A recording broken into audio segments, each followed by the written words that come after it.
인천이라고 하면 여러분들은 개항장, 차이나타운, 그리고 무엇보다도 짜장면을 떠올리실 겁니다.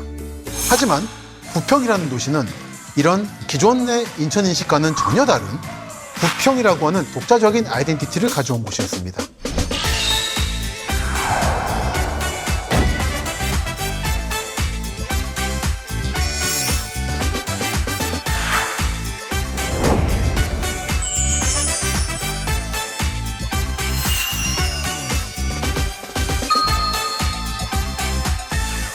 부평이라고 하면 지금은 인천의 한 부분인데요. 원래는 인천과 구분되는 독자적인 행정구역이었습니다. 조선시대부터 부평도호부였죠. 그랬다가 1914년 이때 부천군에 들어오게 됩니다. 그랬다가 1940년에 인천으로 들어갔다가 1995년에 인천 부평구로 개칭됩니다. 인천과 영등포 그리고 서울 한강 이북 지역이 경인 메갈로폴리스로 묶이면서 그 중간 지점에 자리한 오늘날의 부평과 부천 지역은 흥미로운 변화를 겪게 됩니다. 부평평야라고 불리는 이 지역의 서북 쪽은 인천 계양구, 서남 쪽은 인천 부평구, 동남 쪽은 경기도 부천시, 동북 쪽은 서울시 강서구로 나뉘어 있지만 원래 이 지역의 대부분은 조선시대의 부평도호부였고 그렇다 보니까 지리적으로도 부평평야 전체가 부평시로 독립하는 게 자연스러웠을 거예요. 하지만 그렇게 되지 못하고 쪼개진 큰 이유는 식민지 시기에 이 지역의 딱 중간 지점에 김포공항을 중심으로 한 여러 군사시설이 들어오다 보니까 개발이 제한됐기 때문이었다는 것이 큰 이유라고 할 수 있겠습니다.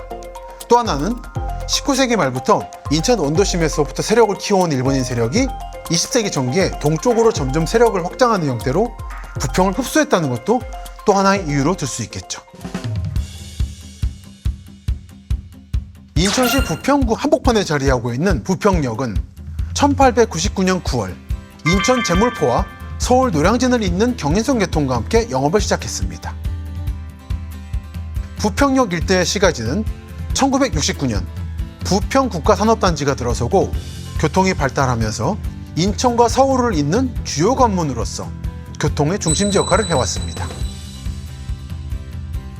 이런 지리적 특성으로 인해 유동인구가 많은 부평역 일대는 부평역과 연결된 부평 지하상가 그리고 지상의 쇼핑센터, 상점가 등 상권이 발달해 있어서 인천 지역의 주요 상권 가운데 하나로 꼽힙니다. 직선거리 600m, 총 연장거리 약 2.5km에 점포수 1,300여 개에 달하는 부평역 지하상가 상권, 수도권 전철 1호선과 인천 지하철의 환승역인 부평역을 시작으로 뻗어있는 어마어마한 규모의 지하상가는 기네스북에 단일 면적 세계 최다 점포수라는 분야의 기록이 올라와 있기도 합니다. 인천의 부평분들을 만나면은 이분들의 자랑은 나는 부평 지하상가 어느 입구로 가면 어느 가게가 있는지 안다라고 하는 거더라고요. 가보면은 저는 길을 잃어버립니다. 부평 지하상가는 실제로는 4개의 지하상가를 합친 겁니다.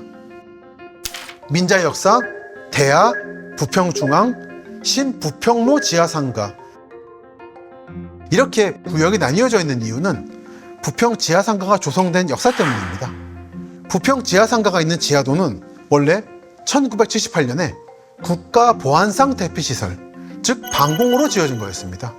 이렇게 군사적인 목적으로 만든 방공호이긴 하지만 평상시에는 시민들이 오갈 수 있게 개방돼 있었죠. 이렇게 오가는 상인이 있으니 상인들이 현재의 신부평 지하상가 위치에서 가게를 열면서 지하상가의 면모를 갖추기 시작했고 1980년대부터 본격적으로 하나둘씩 모인 상인들이 상인연합회를 만들어서 그때부터 안팎에서 이 일대를 부평 지하상가라고 부르기 시작합니다.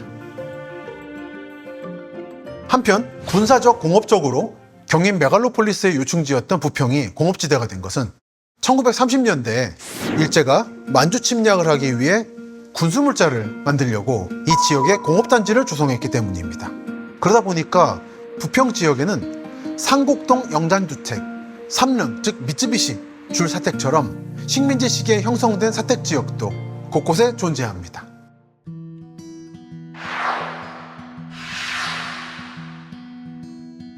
지금 제가 서 있는 곳은 당시 조선인들을 포함한 일반 직원들이 머물던 곳이었고요. 40년대 지었던 골목들이 그대로 남아있는 경우도 있고 집도 원형에 가까운 게 확인돼 있기도 합니다만 이미 그 골목들은 펜스가 쳐있는 상태라 들어가지 못하고 그 대신 그 당시 번화가였던 이 라인이라도 여러분께 보여드릴 수 있어서 다행으로 생각하고 있습니다. 특히 제가 지금 서 있는 쪽은 상곡동 영잔주택에서 핵심이라고 할 수 있는 극장이 있던 곳입니다.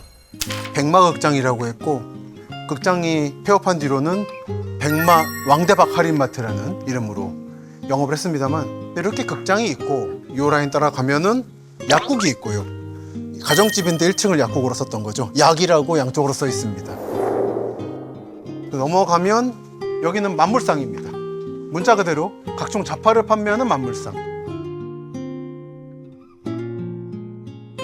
그리고 옆에는 쌀가게도 있고 잡곡과 소금도 그 시절의 흔적을 보여주고 있죠. 그리고 저쪽을 보시면 전파사도 보이고 몇 개 보입니다만 끝에 아파트 단지가 있는데 저기가 원래 상곡동 영단주택의 간부 사택 지역이었습니다. 저쪽이 먼저 개발이 됐고 이번에 이 조선인 지역이 개발되는 거죠. 물레동 영단주택하고 좀 다르면서도 비슷한 느낌이 있죠.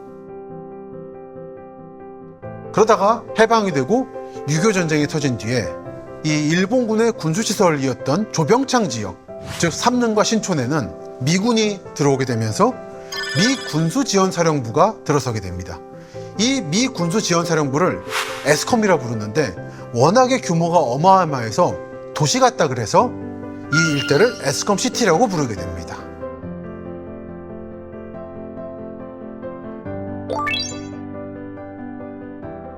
여기는 주한 미군들이 먹던 빵을 제조하던 곳이었어요. 저희 캠프 마켓, 슈퍼마켓의 마켓이 맞습니다. 처음에 미군들이 한국에 왔을 때 제일 곤란한 게 빵이었대요.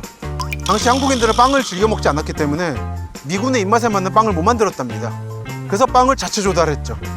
저 굴뚝 있는 쪽에 시설이 남아있고 예전에는 철도로 빵을 운송해서 부평역으로 들어가서 전국에 보냈지만 여기는 폐지하고 다른 곳으로 옮기게 됐다고 하는 게 있습니다. 여기는 원래 이렇게 캠프 마켓 하나만 있었던 건 아니고 7개 군부대가 모여 있었어요. 그래서 미군 부대가 크게 있다 보니까 길 건너편에는 신촌이라고 하는 기지촌이 생겼습니다. 서울 신촌이 아니라 인천 신촌. 에스컴에는 군사물자를 보급하는 보급창 이외에 의무통신, 공병, 항공, 헌병대 등이 주둔하면서 미군을 상대로 한 각종 부대 시설이 주변 기지촌에 자리 잡게 됩니다. 그 가운데에도 결코 잊어서는 안 되는 것이 바로 미군을 위해서 한국인 음악가들이 활동했던 공연 활동들이었죠. 해방 후 부평에 미군 부대가 주둔하면서 팝, 재즈, 락 이런 서양의 대중음악을 한국에 전파하는 관문 역할을 바로 이 부평의 신촌이 담당했습니다. 덕분에 1950년대 중반부터 미국의 젊은이들 사이에서 붐을 일으키기 시작한 락앤롤부터 전 세계의 유명한 팝음악을 이곳에선 들을 수 있었고 최신 악기, LP 등도 쉽게 구할 수 있었습니다. 여러분들이 잘 아시는 현미, 한명숙 같은 가수들, 기타리스트 신중현, 김홍탁 등이 부평의 클럽에서 활동을 했습니다. 특히 락의 대부인 신중현 선생은 이렇게 증언을 합니다. 미군들은 전쟁을 하러 온 것이 아니라 미국의 문화를 지키기 위해 온 게 아닌가 하는 생각이 들 정도였습니다. 특히 미국 음악하면 목을 맵니다. 5시 퇴근 시간만 되면 칼같이 사복으로 갈아입고 클럽으로 때를 지어 몰려옵니다. 저도 놀랄 만큼 미군들은 음악을 좋아했고 특히 기타 솔로에 열광했어요. 에스컴시티에는 NCO, 로터리, 레오, 세븐 등 20개가 넘는 클럽들이 성업했습니다. 그 규모는 당대 전국의 어떤 미군 기지보다도 컸고 1970년대 초 부평에서 악단을 이끌고 클럽도 운영했던 어떤 분의 말에 따르면 악단이 연주하는 다운타운 클럽이 용산보다도 이곳 에스컴시티에 많았고 그중 컨트리 음악을 연주한 세븐클럽은 미군들이 유난히 좋아했다고 할 정도였습니다. 하지만 IMF, 도시변화로 인한 상권이동, 그리고 당시 밴드들의 상황이 겹치면서 인천 대중음악의 전설도 사라졌습니다. 하지만 2000년대 후반 그리고 2010년대 초반부터 서서히 부활의 움직임을 보이기 시작합니다. 지역의 공연 문화에 대한 가능성을 엿본 문화기획자들은 역사 문화적 가치를 재해석해서 주민의 문화적 활동을 지원하고 다양한 뮤지션들이 모일 수 있는 음악 도시를 만들어가고 있습니다. 그래서 부평에는 EDM부터 재즈, 락에 이르기까지 다양한 종류의 다양한 음악 카페와 펍이 많습니다. 최근 부평구가 부평 지하상가라고 하는 시민생활 공간, 그리고 한국의 대중음악이 시작된 신촌 같은 곳에 주목하는 것은 부평다움을 되찾기 위한 노력이라고 생각이 됩니다. 그래서 문화도시 부평의 앞으로의 모습에 기대가 됩니다.